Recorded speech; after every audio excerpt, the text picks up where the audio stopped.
What's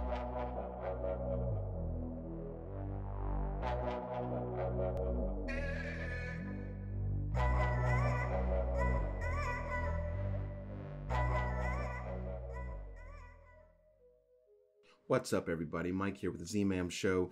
We're taking a look here at Clarice, episode 3 for the season 1. And, this episode was okay. It was pretty decent.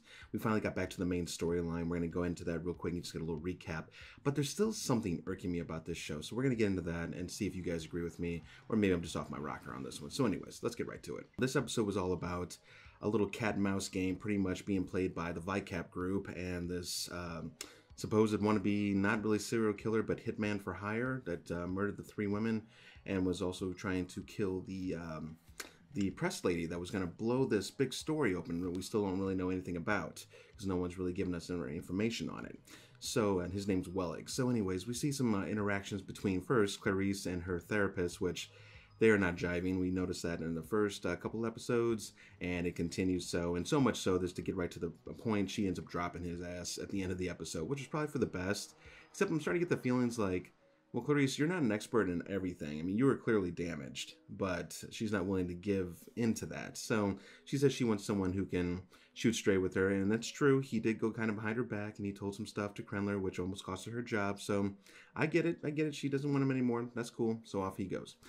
Getting back to it, she talks to Rebecca. That was the name of the reporter that was going to blow open this big case for those women. But she is super scared. She thinks she's not done with people probably trying to come after her, and so if basically Clarice and her friends can find the people and put them behind bars, then she'll go and testify. But until then, she's not saying a word about it. Well, that's not extremely helpful. So they have this Wellig character. We finally get into some interviews. So we play, like I said, some cat and mouse. They do like the good cop, bad cop. That's where this episode kind of. I watched this episode twice, believe it or not. I know, what? But I was over here painting some Aliens miniatures for this awesome Aliens board game I just bought. I'm going to try out this weekend. But anyways, I want to make sure I caught everything on it. So I was just kind of rewatching just some pieces of it. Watching Krendler and then the sniper guy talk. And just so happens they both are, scout snipers. One for the Army, one for the Marines or something. And it's just kind of like, okay, whatever. The story is okay. It's not super grippy, and I guess that's what bothers me at times.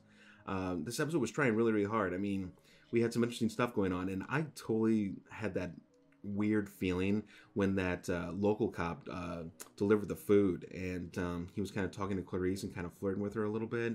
I was just kind of like, why is this guy? It just seems dirty, like what's going on here? Something seemed off, and it was definitely off. He delivered some poisoned food, and finds out, and ended up killing Wellig, some kind of pesticide or pharmaceutical grade something that basically killed him almost instantaneously. So that ruined this whole thing, so which took this whole episode back to square one. Now we don't know. I mean, the only other contact we have involved with this is Rebecca, and now she's gone missing. That's basically by the end of the show. She goes to find Rebecca thinking she's the next target, and she probably is. And Clarice gets in there at some rehabilitation center, and she's not there, and there's a little note that says, "I'm sorry." So maybe she's kidnapped. Maybe she did leave on her own, free will. We're going to have to catch back up with her if we want to go any further with this story.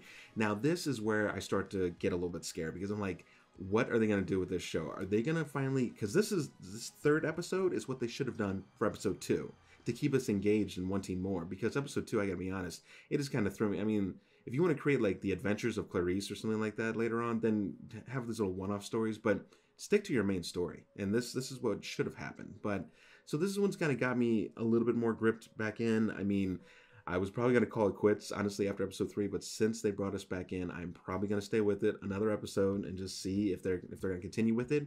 Or are they going to do the every other episode? So next episode, she gets called off on another side little mission. I don't know. I mean, this episode was called Are You All Right? So it meant for a couple different things in my eyes. It was talking about Clarice because she kept having all those flashbacks. She was talking about her father.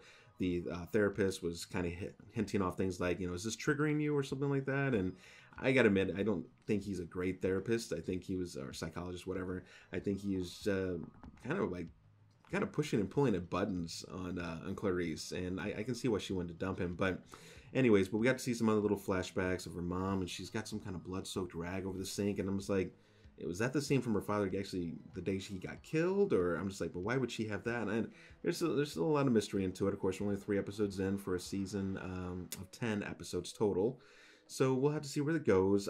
This episode, I would give it a solid somewhere between a 6.5 and a 7. I think it was a decent episode. There was, like I said, that assassination attempt on Wellig, and succeeded.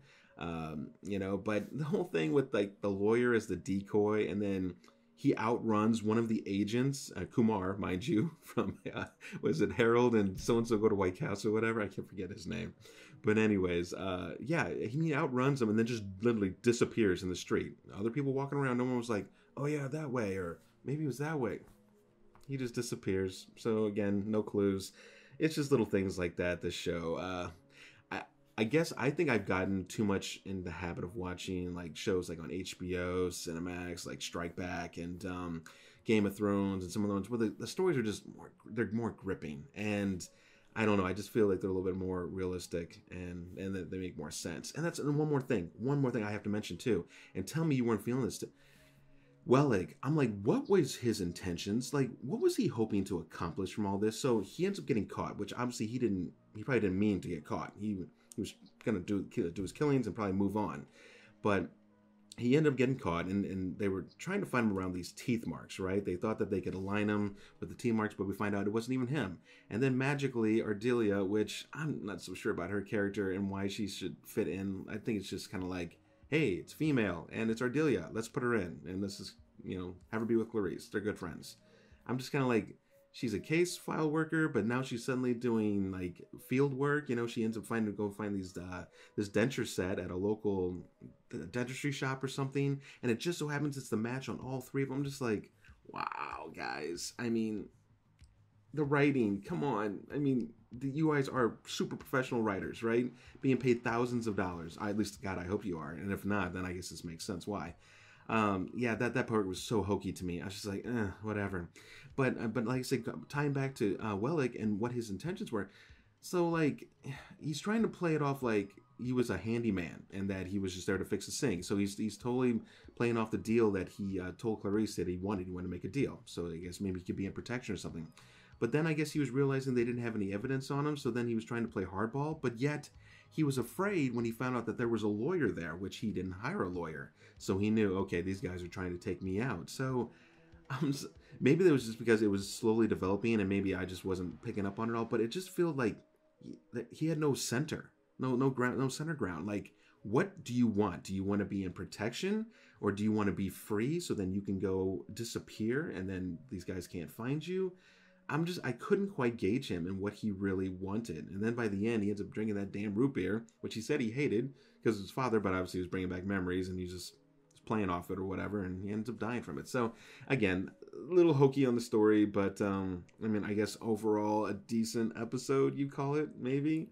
I'm going to try and stick in for at least one more and hope they stick with this story, but I have a fear that they're going to do this swap around and it's not going to, or maybe, you know, be more about Clarice next episode, which I guess would be fine too. But they need to stay in with this main story, or otherwise, I tell you, they're going to lose their audience, and they're going to lose me too. So, hope you guys enjoyed this small little recap. I know I was jumping around a little bit, but those were the main events that went down, and just a couple of things that kind of irked me. I'd like to know if it irked you too. Please leave a comment. Let me know what you think about the show. Did it redeem itself a little bit in episode 3, or are you just kind of like, nope, see you later, I'm out, and on to the next? I know there's a lot of things out there to watch, and we're always looking for more stuff too. Come out on Wednesdays, watch my buddy Adam and I talk movie reviews, sometimes some gaming things. And we'll have Walking Dead reviews this, at least I will, this Sunday and every Sunday following up, and as all the new shows start coming back in. And until then, take it easy, guys, and I guess I'll see you at the next review. See ya.